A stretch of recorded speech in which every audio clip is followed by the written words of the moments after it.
Hi guys! I've been scared to film this video for a long time, but I think it's finally time for me to talk about the real truth of my life here in Korea. Today I'm not going to talk about the aesthetic stuff or the highlights in Korea. I'm going to talk about the real stuff. It might get emotional, I might cry, so I didn't put on any mascara today. But if I'm going to keep sharing my life here on YouTube, I want to do it honestly. I know sooner or later it will come.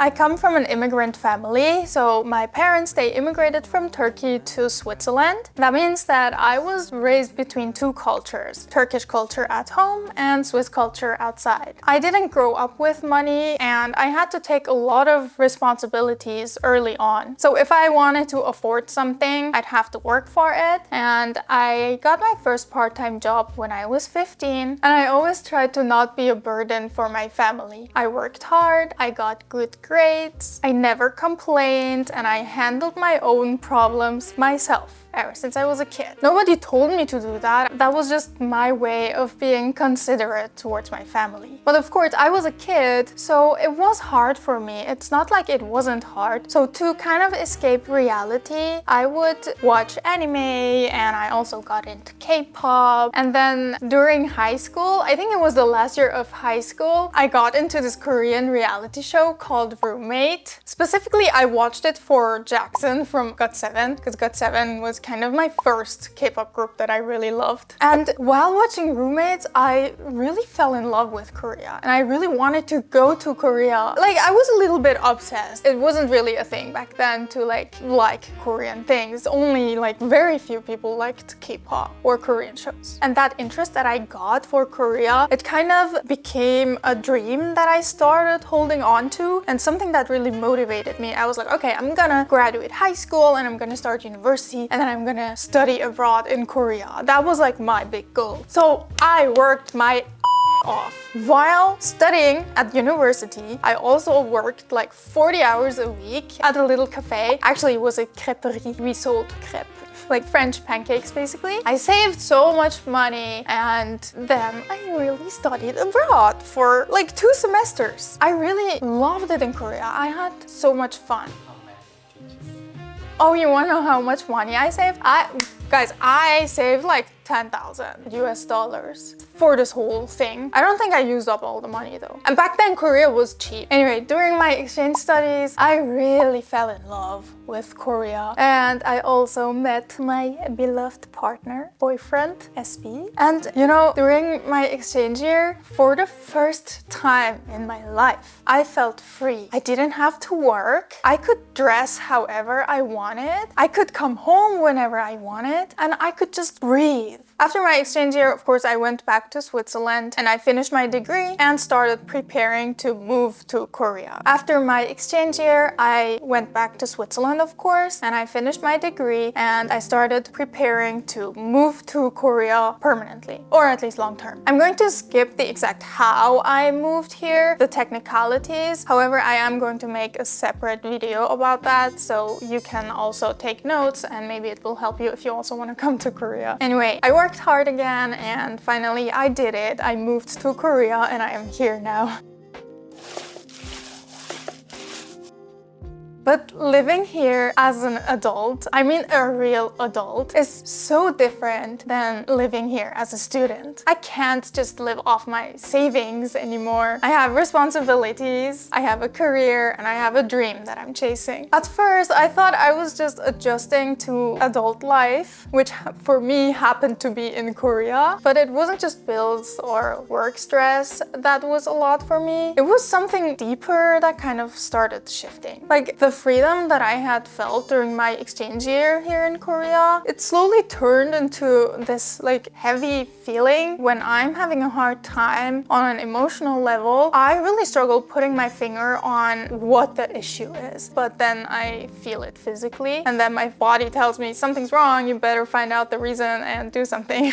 I think people think the hardest part about moving abroad is the language and the culture, but honestly for me that was not a big problem because I grew up bilingually and I learned so many languages in school. So for me, it's normal to learn a language. And also because I grew up biculturally as well, it was also pretty easy for me, I guess, to adopt to Korean culture. I don't really care about cultural differences or language struggles. Like, it doesn't really affect me that much. But those things are real. Of course, there are some struggles that I have sometimes. But for me, the thing that's really, really the hardest is it's the kind of loneliness that it's hard to explain, or maybe it's not that hard. I miss my family. I miss my childhood friends. I miss my best friends, like the friends that I would give my kidney for without asking twice. And I don't only miss people, I also miss the old version of myself that wasn't constantly working, constantly performing, and constantly tired, and constantly striving for an even better future. I do have people here, loving people who support me and care about me, but I don't have those deep ride or die friendships that I'm used to from back home. And it's not at all the fault of the people here. And I'm not blaming anyone. It's just me. I'm keeping myself too busy and I'm keeping myself too tired. And I don't make the time to really build those deep relationships. And while struggling with this whole loneliness thing and this missing my family, missing my friends, missing my past self, something horrible happened last year. I did briefly mention it before, but the beginning of last year, during a quick trip back home to Switzerland, my childhood best friend, he lost consciousness the day before I arrived in Switzerland, and then a few days later, he passed away. He's a friend that I really, really love so much, and it's been a year and I still carry it. And whenever I get sad about it, I tell myself there are people who've lost family members. There are people who deserve being sad more than I do. And I feel stupid for still being sad. I know that's not how I should feel, but I feel like stop making a big deal over it. It's been a year, just get over it. After losing him, I just felt like something broke inside of me. And the same day I found out that he passed away, I had a deadline for a collaboration. And I sat there in the afternoon and I filmed the collaboration and edited it. And it's still up on my channel. My eyes are red and swollen in that video. I don't know,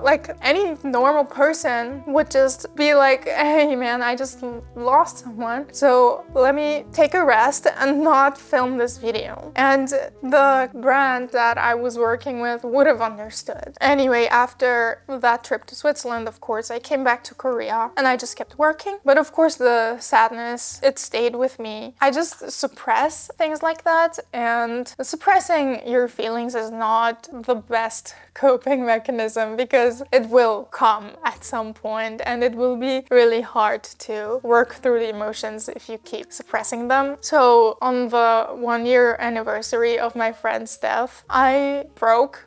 I just cried uncontrollably and I just couldn't handle it. I just didn't know what to do with myself. And I'm so grateful that SB was there for me. He's always there for me, and he helped me do a little tradition for my friend. We prepared a meal, we made some Turkish tea, and we prepared some sunflower seeds because my friend who passed away was also Turkish. And we did this whole thing, and in that moment I didn't feel alone anymore. And it reminded me that even though I feel so disconnected from all the loving relationships, family and friends from back home, I do have love here, and I have something real here.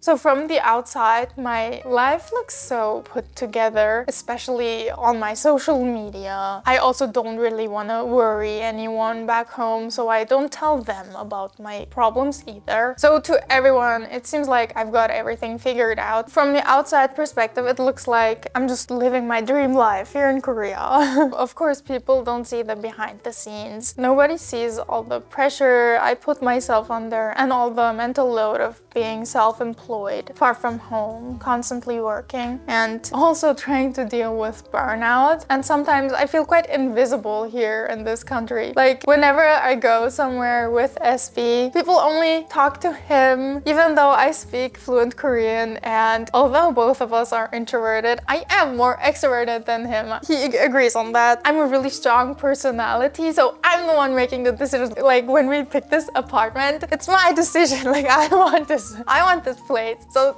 you better talk to me. But yeah, I think these types of struggles, I don't really put them on my social media. I guess now is the first time where I really show myself this vulnerable.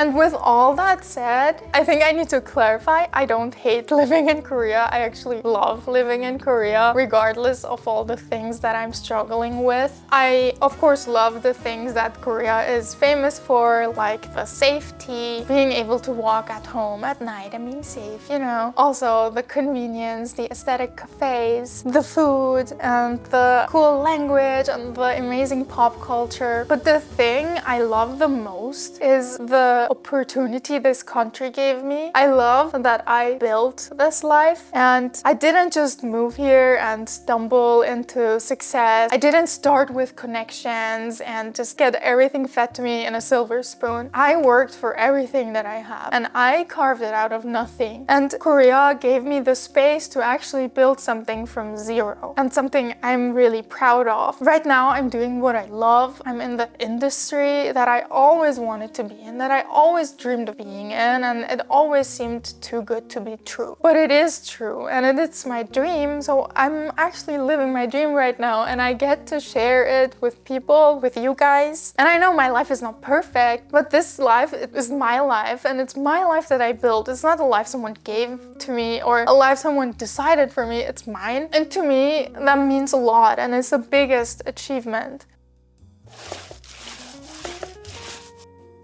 I think living in Korea really changed me. I don't think I'm the same person that moved here. I used to think that strength means doing everything by yourself, not needing anyone, not breaking down, just pushing through. Now I think real strength is letting people in and letting yourself feel things. And of course crying when you need to, just like I did today. And being soft without shame. I think this country really gave me the space to meet parts of myself that I didn't really know before, and to work through all these issues. And I think with all the years that I've lived here now, and with having SB by my side, I think I really grew a lot. I grew so much.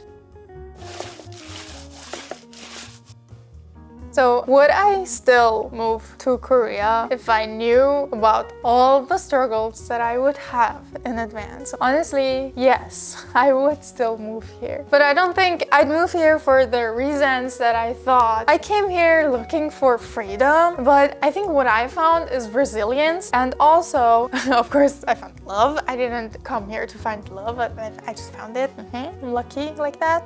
And I still think that moving to Korea was the best decision I ever made. I wouldn't have been able to live my dream and achieve all my goals if I hadn't made this big, scary decision. And every day that goes by here, I'm still learning new things about myself, but also about living in Korea, but also just about living as an adult in general. This is a good point to end this video on a pretty positive note, I think. Yeah, I cried and shared some vulnerable stuff about my life. I hope that it wasn't too heavy to listen to. I really appreciate that you guys are here with me and sitting down and listening to me talk about my little life. I'm so grateful. Thank you for watching this. If you've ever felt alone, just know you're not alone. We're all just figuring life out. Thank you again, and if you like this video, like, comment, subscribe. That's just not it. But yeah, thank you so much for being here, and I'll see you again next week, guys. Bye bye.